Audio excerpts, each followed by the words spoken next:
Crackdown on drug peddlers in Sri Lanka, Operation Yuktiya, continued today.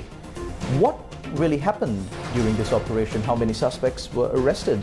We've got the details lined up for you here tonight. I'm Charlotte Benedict for the Newsfirst team. And I'm Theruni Ratna. Let's start off with the headlines for tonight. Newsfirst headlines. Main sponsor.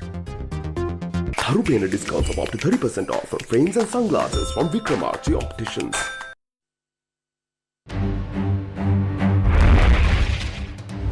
Operation Yuktiya continues. 2008 suspects arrested. Minister Tiranalas says the objective of Operation Yuktiya is to arrest 4,665 drug peddlers identified by intelligence units. පැන්ලා හැංගිලා ඉන්න හදන්නත් එපා. ඒ මොකද එතකොට අපි හොයාගෙන ඒ මිනිස්සුන් හොයාගෙන එනවා. එතකොට ඒ වෙලාවට මොනවා වෙයිද කියන්නත් බෑ. Lawyers Collective calls for the immediate termination of Deshabandhu Tennakoon's appointment. Media regulation is necessary.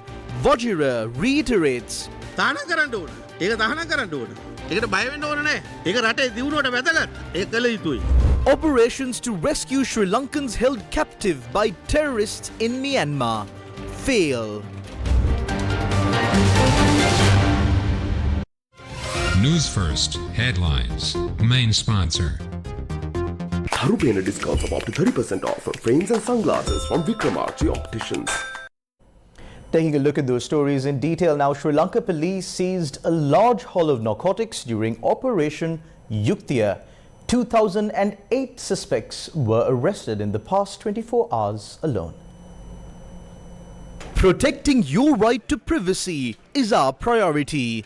Images involving searches of private property will be blurred by Newsfirst. The police yesterday conducted a raid in the Maligavatta Lakshita housing complex and its surrounding area.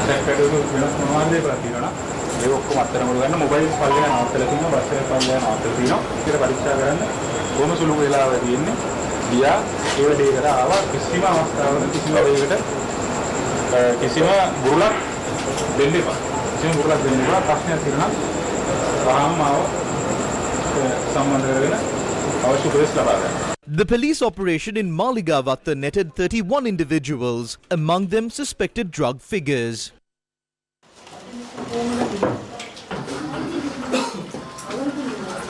During a targeted operation in the Mihikavatta tsunami scheme, the Kaluthara Division Anti-Corruption Unit apprehended a criminal group suspected of being involved in heroin trafficking. 7 individuals were detained in connection with an incident of assault during a search carried out as part of Operation Yuktiya. Further investigation resulted in the seizure of evidence including 3 swords, quantities of heroin and other narcotics, a car and 2 motorcycles. In a separate incident within the Kaluthara district, a 22-year-old male was apprehended in Potupitiya while in possession of 2 swords and over 10 grams of suspected crystal methamphetamine. The Illegal Assets Investigation Division of the Sri Lanka Police has seized a significant amount of property and vehicles allegedly acquired through illegal means. The confiscated assets are estimated to be worth over 92 million rupees. 7 vehicles valued at a combined 41 million rupees were impounded. 3 buses that were purchased using funds belonging to wanted underworld criminal Ladia, who is linked to the drug trade, were also seized by authorities. Interestingly, one of these buses was reportedly being used for regular passenger transport. Acting Inspector General of Police Deshabandhu Tennakoon personally visited the Illegal Assets Investigation Division to inspect the impounded assets. The police spokesperson commented to the media. We were able to trace the vehicles that were purchased under various other names and that were concealed in different locations. The Illegal Assets Investigation Division was probing into these assets over a period of time with the assistance of economic experts. Following these investigations, we managed to make these arrests. In addition, over in Kiriyathadiya in the Kahathadua Police Division, we seized property, houses and vehicles valued at 92 million rupees. The primary objective of many of these drug traffickers is to use their illegal money to live in luxury while generating other revenue streams. Our aim is to continue to seize such illegal property under the provisions of the Prevention of Money Laundering Act and institute legal action against them. In addition, our objective is to dismantle the network where they coordinate work with people overseas to have money sent here, and they purchase property under various other names. We believe that we will be able to control the spread of dangerous drugs in the country.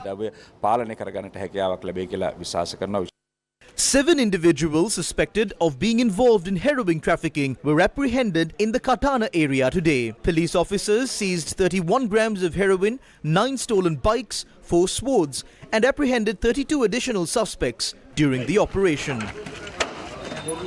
The Valana Central Anti-Corruption Squad apprehended a drug dealer in the Korala Ima area in Moragahahena and also impounded a luxury car. The suspect is reportedly the brother-in-law of Dinesh Pereira, alias Sana, a known organized criminal currently residing overseas. Acting on intelligence reports, the Mullaeriyawa police conducted a search operation in the Angoda Kalanimulla area, leading to the seizure of 2 3-wheelers and a bus belonging to a female suspected of being involved in drug trafficking. Police officials confirmed they initiated the raid based on long-standing information implicating the resident in drug trafficking activities. A collaborative drug awareness program was launched today in Bibila city, spearheaded by the local police and military. The Polonnaruwa Police Department launched an educational program to raise awareness about the dangers of drugs amongst school children. Additionally, police conducted inspections of shops surrounding the schools, providing guidance and information to proprietors regarding regulations and the potential harms of selling certain items to minors.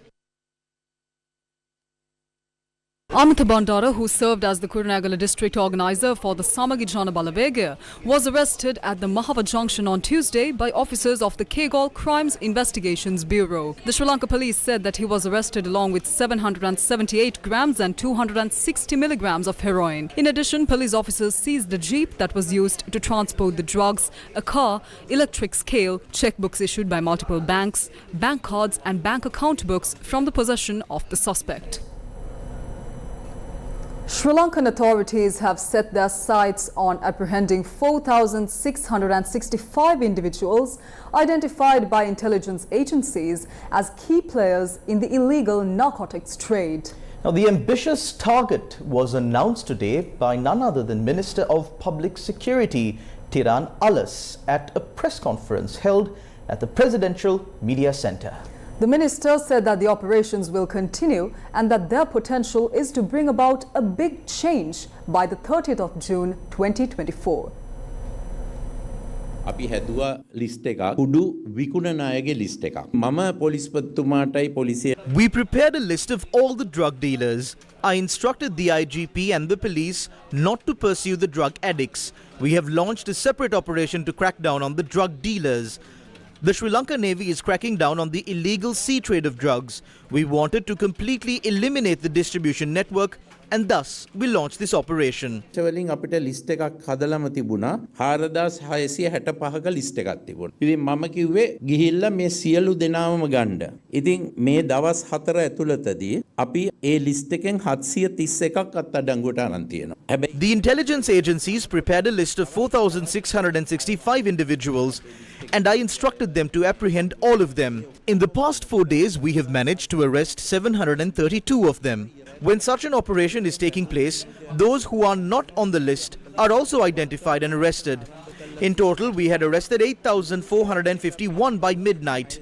We have obtained detention orders against 346 suspects. 61 are undergoing asset investigations and 697 were referred for rehabilitation. We also seized a variety of narcotics including heroin, ice, cocaine, marijuana and hashish with a total value of 431 million rupees during the past 4 days.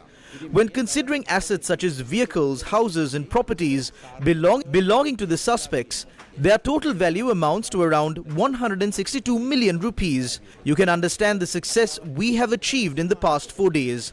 All confiscated items will undergo legal proceedings for forfeiture. There was a rumor claiming that the operation will not take place for a week. I have instructed to stall operations for 2 days after the 23rd during the Christmas season. We will not stop the operations during the New Year. The target for the police is to bring about a resounding change by the 30th of June next year. Some are criticizing the operations carried out by the Sri Lanka police, citing that they will be suspended by influence.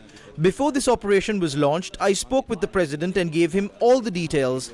He said that the underworld and drugs need to be eradicated and asked me to take action.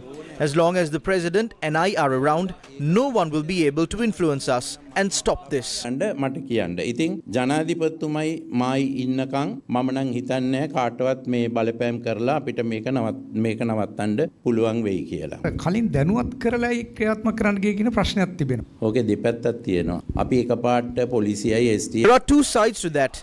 If we deploy the STF, police and others at once to enter a village, the people will become afraid. If one is to go into hiding, that person cannot go into hiding forever.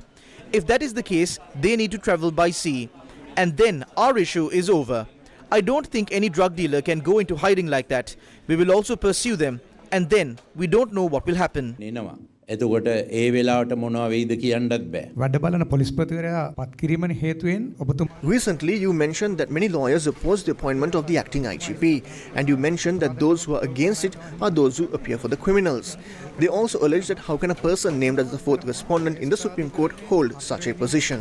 කරන වැරදිකාරයෙක් වුණු කෙනෙකුට මේ නිලතලයේ දරන්න පුළුවන්ද කියලා town ප්‍රශ්නයක් මතු කරනවා. මං කිව්වේ මෙතුමාව පත් කරන එකට One group was completely against the appointments, so I wanted to analyze why they were against it. When I inquired, this group had appeared in cases linked to mass drug trafficking. That is what I said. I never said that lawyers cannot appear in any case. I did not tell them not to appear for cases. I said that the same group was appearing in those cases. In law and traditionally, any lawyer can appear for an accused. However, there is a moral issue as well. සදාචාරය ගැන ප්‍රශ්නයක් තමයි තියෙන්නේ. නීතිඥ සංගමෙමුත් ඒ පිළිබඳව දැනුවත් කරලා තිබෙනවානේ. නීතිඥ සංගම Be it the BASL or all the lawyers, I will stand by what I said. කියනවා අදත්. Now, while the Operation Yuktiya continues to crack down on drug peddlers across the country, the discussion surrounding the controversies on the appointment of the acting Inspector General of Police continues. The Lawyers Collective has called on the President to immediately terminate the appointment of the acting Inspector General of Police. Lawyers Collective, in a letter addressed to President Ranil Wickremesinghe, called for the immediate termination of the appointment of Deshabandhu Tennakone as acting IGP in view of the recent Supreme Court judgment. They urged the President to refer the judgment to the Attorney General to consider without delay charging the police officers with the serious criminal offence of torture, particularly in the view of preservation of evidence in imminent prosecutions, and also refer the judgment to the National Police Commission for action. They added that a 3-judge bench of the Supreme Court unanimously held that the respondents, including the current acting IGP Deshabandhu Tennakone, violated the fundamental rights of the petitioners to freedom from torture, unlawful arrest and arbitrary administrative action, and denied equal protection of the law. The letter noted that Deshabandhu Tennakone was the superintendent of police for Nugegoda at the time of the incidents complained of in the above case, and he was proven to have both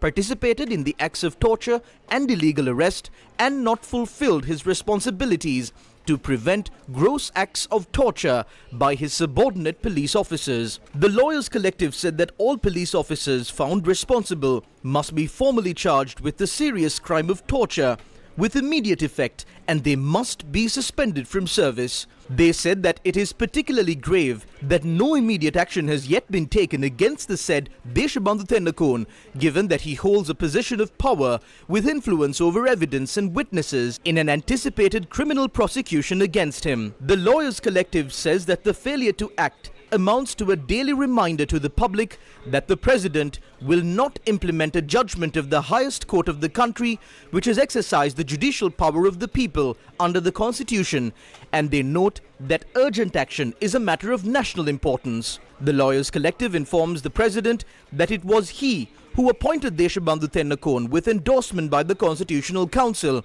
amidst public controversy over the suitability for this high post, and that it is a complete failure of public trust by all involved. The letter was sent by a group including President's Counsel Uppul Jayasuriya, President's Counsel Dr. Jayampati Vikramaratne, Attorney at Law Professor Savitri Gunasekara, President's Counsel Jeffrey Alagaratnam, President's Counsel Denal Phillips and President's Counsel Salia Piris on behalf of the Lawyers Collective.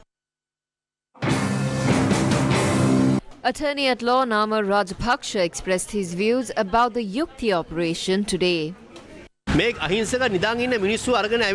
Yukti operation has turned into a huge mission in waking up innocent people who are sleeping, arresting them and presenting to the whole country that there were drugs and ice in all corners of the island. Please tell Minister Tiran Alas, Deshabandhu Tennakon and Ranil Wickramasinghe that this is enough. Stop this now. These people are innocent. Today it is the Magistrates Court of Colombo and yesterday it was Paliagoda. The young men who were previously involved in heroin cases are no longer involved with drugs are arrested. Now they come with lists and arrest the innocent and forcefully take their fingerprints. This can be a big social problem. This can be a big economic problem. President, please stop Deshabandhu Tennakon who is destroying everything like a bull inside a shop with clay pots. This is a big problem. When will this movie stop? Innocent people are being taken away from the houses and the cars and the belongings are also being taken away. All of this is to secure Deshabandhu Tennakon's position as acting IGP. When will this end? Court cases have also been filed in the High Court with small amounts of drugs when they claim that people had drugs in possession. According to what we heard yesterday or the day before, Deshabandhu Tennakon has asked some drugs from the narcotic director. So under that situation, doesn't even the president see this? What is this joke? They are also bringing buses. We have seen those 2 buses before. All of them are Deshabandhu's people. They beat others and they help people like Koskoda Suji. If you can please show me one person who has been involved with heroin cases instead of these small fish. I would like to tell the president, if you are unable to control Deshabandhu, there is no point in this operation. Therefore, if you are unable to do this, leave right now. The Young Lawyers Association commented on the controversy surrounding the appointment of the acting IGP. Recently, Tiran Alas made a very serious statement. He said that despite the opposition from the general public against the appointment of Deshabandhu Tennakon, he appointed him to the position of acting IGP as he believed in him. The first issue here is that the minister has no power to make appointments to high posts like the Auditor General and Inspector General of Police. The President nominates people for the post and the Constitutional Council approves those nominees. If Tiran Alas is saying that he was the one who appointed Deshabandhu Tennakon, either this statement must be a blatant lie or a misunderstanding, or Tiran Alas has unlawfully exerted influence in the appointment of the acting IGP. It has to be one of the two. Against such a backdrop, I say that the Minister of Public Security has no right to hold on to his office. We would like to question the Constitutional Council as to what parameters they considered when making this appointment to the post of acting IGP. The general public does not trust him. We know that he has allegations against him for his involvement in the attack at Gallface on the 9th of May last year. Therefore, the general public has no faith in the acting IGP. Recently, the Supreme Court also delivered a judgment against him in a fundamental rights case. So we ask, how can a person who has been found guilty of torture tell the school children of this country and the general public of this country that this is the law and this is how you should follow the law? When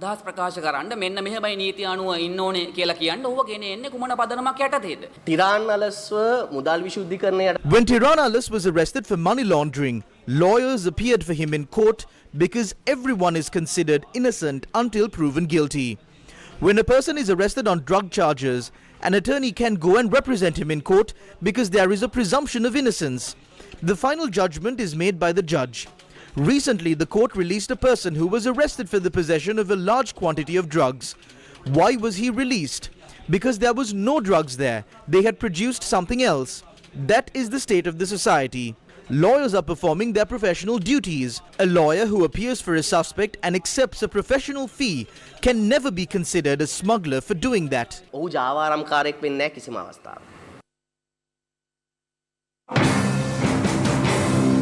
Minister of Public Security Tiran Alas responded to allegations of money laundering at a media conference held today. මේක පොඩක් අතීත කතාවක් මම මේ ගන්නේ 2010ට යනවා ජනාධිපතිවරණයේදී ඔබතුමාට මතක ඇති. This is related to an incident dating back to 2010. Mahinda Rajapaksa, who was president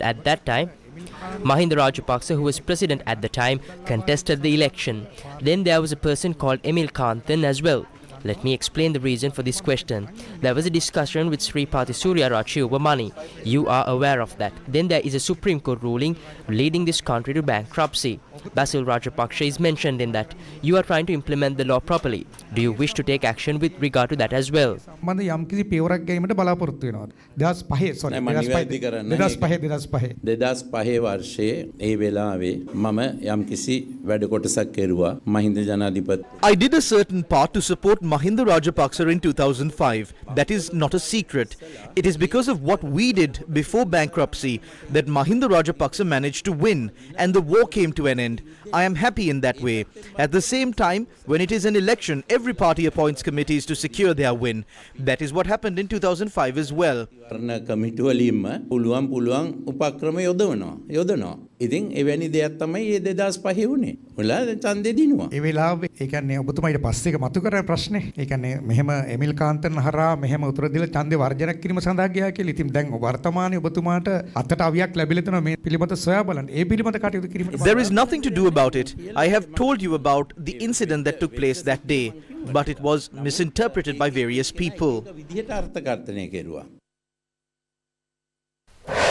News First with the people. Now, in a developing story tonight that made it to your headlines, a daring rescue operation aimed at freeing Sri Lankans and international citizens from a notorious cybercrime camp in Myanmar's remote border region has reportedly fallen short today. The intervention, spearheaded by a non-governmental organization dedicated to combating human trafficking and cyber slavery, failed to secure the release of the captives held within this heavily guarded compound.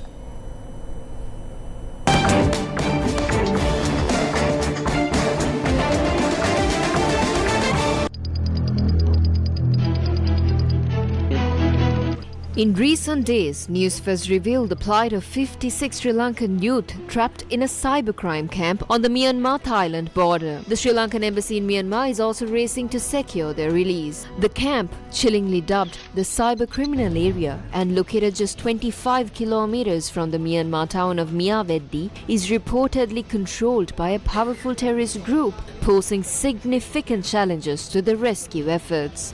The Sri Lankan embassy, led by Ambassador Janaka Bandara, has been engaged in intense negotiations with various parties, including the Myanmar Home Affairs Minister. It was as a result of these talks that an agreement was reached for assistance from the Myanmar authorities in facilitating the rescue. The rescue attempt to free 56 Sri Lankan youth trapped in a notorious cybercrime camp in Myanmar has reportedly failed. Revelations from a young man who managed to escape the Thailand-Myanmar-based smuggling ring exposes how aspiring Sri Lankan workers were lured with promises of lucrative IT jobs in Thailand, only to smuggle them across the border with tourist visas and force them into the cybercrime camp. This man had managed to escape along with several others. This was the response given to Newsfirst by the person identified as Sashika, who was also exposed by the young man who spoke to us.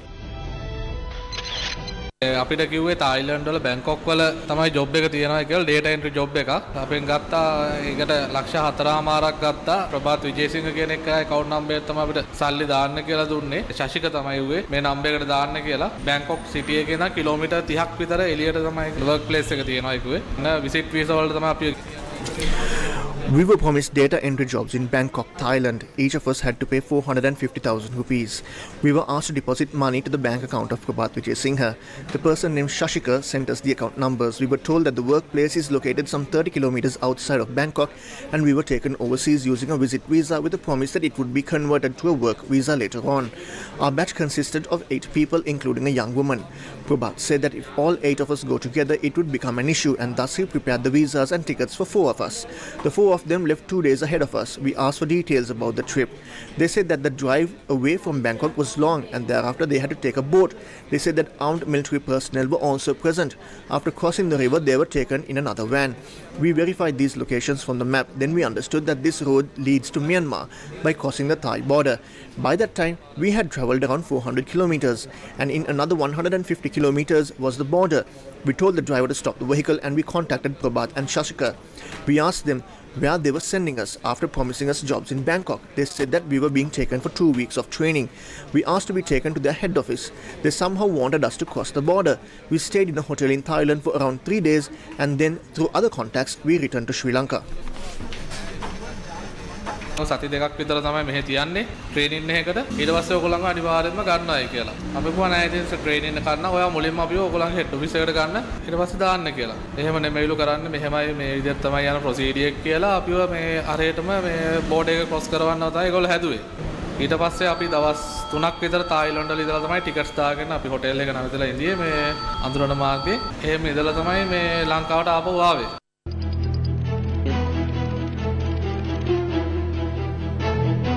මේ අපිට ප්‍රකාශ කරන කට්ටිය ඔබතුමාගේ නම කියනවා අශික කියලා. දැන් ඔබතුමා තමයි මේ වංචාව කරේ කියලා. දැන් ඒගොල්ලන්ගේ ගිය දවසේ ලංකාවට ආපු දවස් තියෙනවනේ. ඒකට නීතිමය වශයෙන් එයාට මට විරුද්ධව මාව නීතියෙන් වැඩිකාරයෙක් දැන්ටම වෙලා නැහනේ. The young man who revealed details to Newsfirst also provided us with a WhatsApp message sent to him by Sashika. Quote, "You have done something very wrong. The company suffered a loss because of the two of you. You cannot return as you please without at least visiting the company. You will have to pay for the losses incurred by the company because this company offered free tickets, transport, etc. You have to pay the loss to the company. We have all your details." End quote. Given the alarming details emerging about modern-day human trafficking, it is imperative that authorities launch immediate investigations. Given the lives at stake, shouldn't all necessary steps be taken without delay to crush this network that trades Sri Lankan youth for mere $5,000?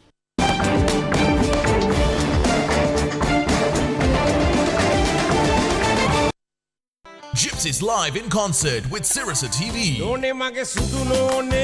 where music meets the spirit of the season. Christmas with Gypsies. Back after 25 years to Vihara Mahadevi Open Air. Sirasa Flashtown 23 Gypsies live in concert. Featuring BNS, Hana and Nadima. Get your tickets now. Media sponsors Sirasa TV and TV1. The Russian embassy in Colombo held a press conference to showcase the successful cultural and educational initiatives undertaken by the Russian House throughout 2023. During this press conference, the ambassador noted that the Russia-India joint venture to operate the Mattala airport was under consideration. The Russian ambassador to Sri Lanka commented on the Russia-India joint venture to operate Mattala airport. Russia is officially is number 2 in terms of tourism because Indians are number 1. A lot of Russians coming here to Colombo Katonayake airport, to Mattala airport. We expect by next February 200,000 tourists will come here, total number. And Russians enjoy their presence in Sri Lanka, and there is no need to explain why. And about Mattala airport, there were different ideas, different proposals, and just also expressed ours. It's under consideration. Once again, it's your side to decide. The ambassador also commented on proposed plans for a nuclear power plant in Sri Lanka. I just raised this issue in many meetings when we expressed our readiness to start discussions to set up small nuclear power plant, just 110 megawatts, 2 blocks, both floating and maybe on the soil. And my message, my key point was that you need alternative source of power. Don't rely only on coal, don't rely only on just LNG or whatever, on wind. Look, climate changes. You need this nuclear power plant. And also, by the way, we have very good and fruitful cooperation with your neighboring countries, not only. But it's up to your government, it's your sovereign decision. You have the right to choose, it's up to you.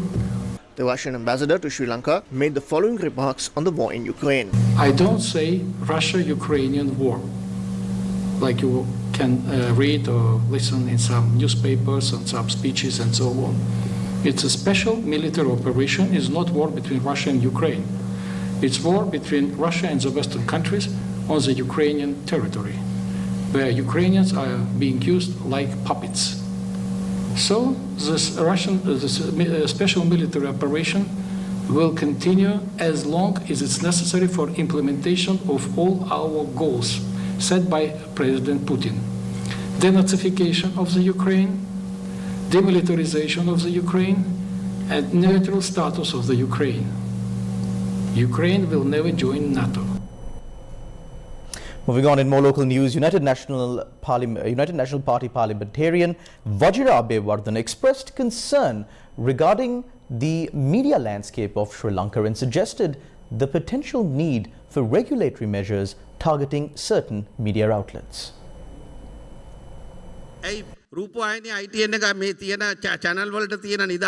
Your channels enjoy the freedoms that these channels do not have. It is despicable. How can a child watch what is aired on those channels? Such actions are not allowed in Singapore, China, Malaysia, as there are laws banning it. Our own channel does not have the freedom other channels enjoy. If you switch them on, you can't watch them. The content they air are not suitable for 4.5 million children to watch. There is a proposed bill on misinformation. Parliament should efficiently pass this bill for the security of 4.5 million children. Can these channels promote misinformation in the night? No. Can the channel we have promote false narratives? No. This should be banned. No one should be fearful to take such actions. That is important for the development of the nation. Therefore, it must be done.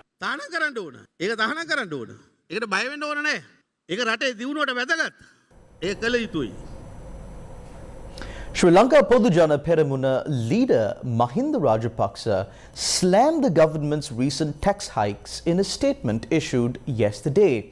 Now, following former President Mahinda Rajapaksa's scathing critique of the tax policy, a flurry of responses emerged from various political players.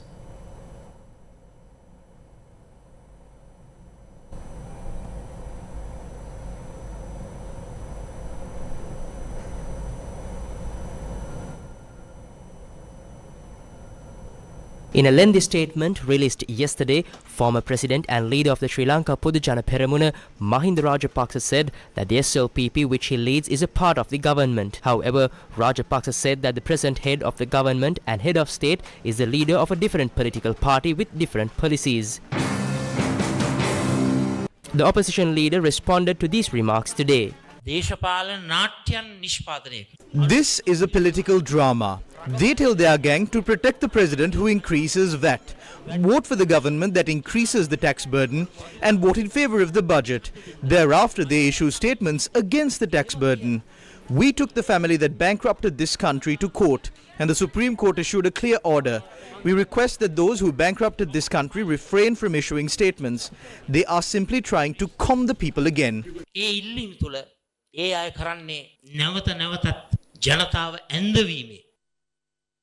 In a lengthy statement released yesterday, former President and leader of the Sri Lanka Podujana Peramuna, Mahinda Rajapaksa said that the SLPP which he leads is a part of the government. However, Rajapaksa said that the present head of the government and head of state is the leader of a different political party with different policies. The opposition leader responded to these remarks today. This is a political drama. They tell their gang to protect the president who increases VAT, vote for the government that increases the tax burden, and vote in favor of the budget. Thereafter, they issue statements against the tax burden. We took the family that bankrupted this country to court, and the Supreme Court issued a clear order. We request that those who bankrupted this country refrain from issuing statements. They are simply trying to con the people again.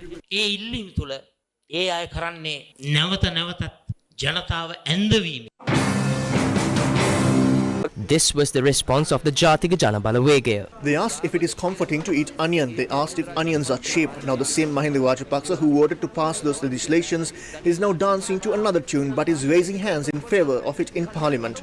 Ranil Wickremesinghe cannot pass these bills alone. There is only Ranil Wickremesinghe and Vajira Abeyewardene in Parliament, and when Ranil becomes president, 2 seats becomes 1. So Ranil alone cannot pass this with just 1 seat. If there is a difference in policies, then what is the point in agreeing with it in Parliament and criticising it outside, then the people should know what is the policy represented by Mahinda Rajapaksa. That is the issue.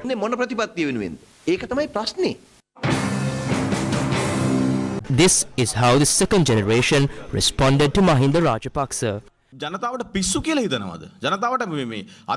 they think the people are crazy? Do you think the people have forgotten the past? We are telling the incumbent ruler to not act in such a comical way. After helping to make Ranil president and supporting subsequent legislation introduced by him, now abruptly they are saying to revisit previous spending and rethink the tax policies, and that the VAT is unfair. We are telling them to stop misleading the people at least now.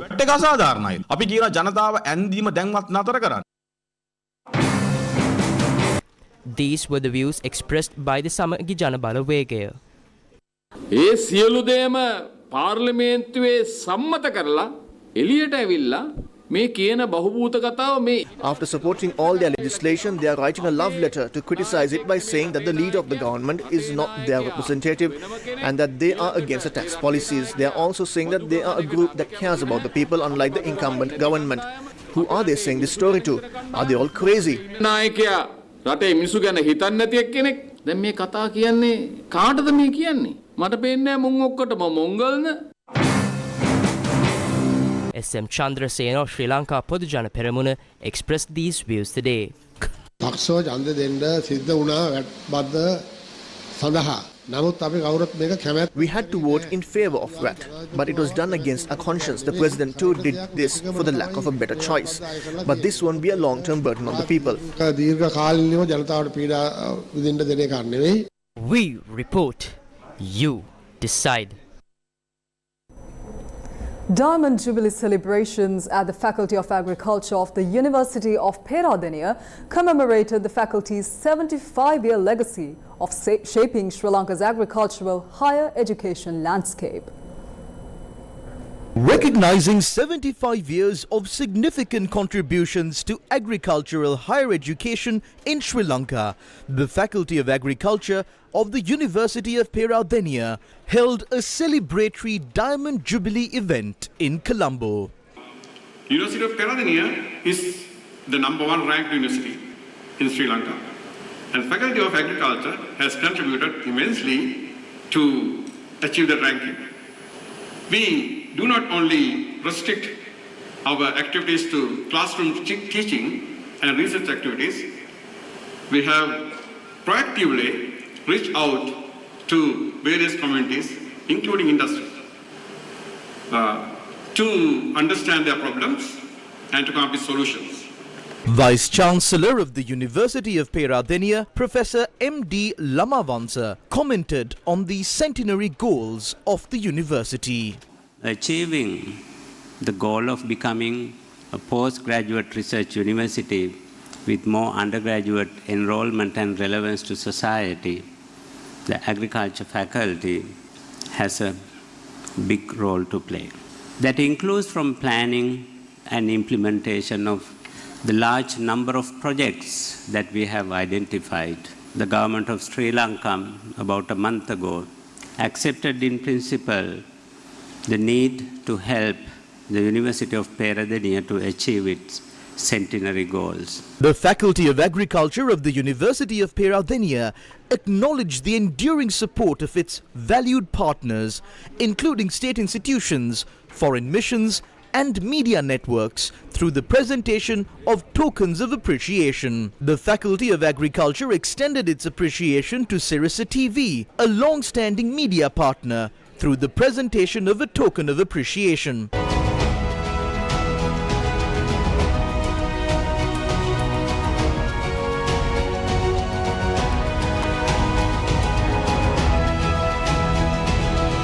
In addition, tokens of appreciation were presented to Sri Lanka Rupavahini Cooperation, TV Derana and Hero TV at the event. Adding a touch of artistic flair, the evening was further enriched by performances from the Faculty of Agriculture's gifted students.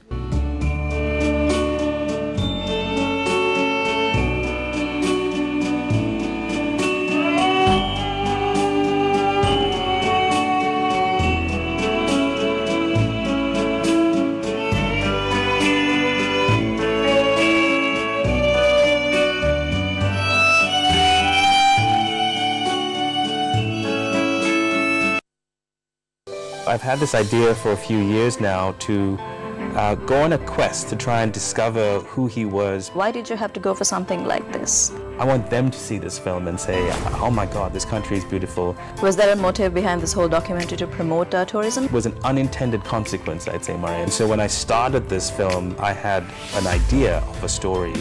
But when I ended it, I had a whole different understanding of who he was. 20 years later, we are still finding every opportunity to honor the genius of the place.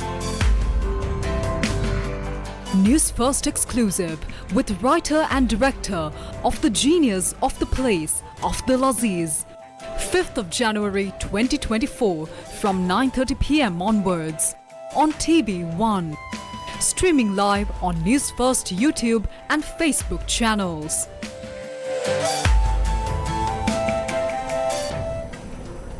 And that's a wrap of Primetime News on TV1 for tonight. Thank you for watching. Good night.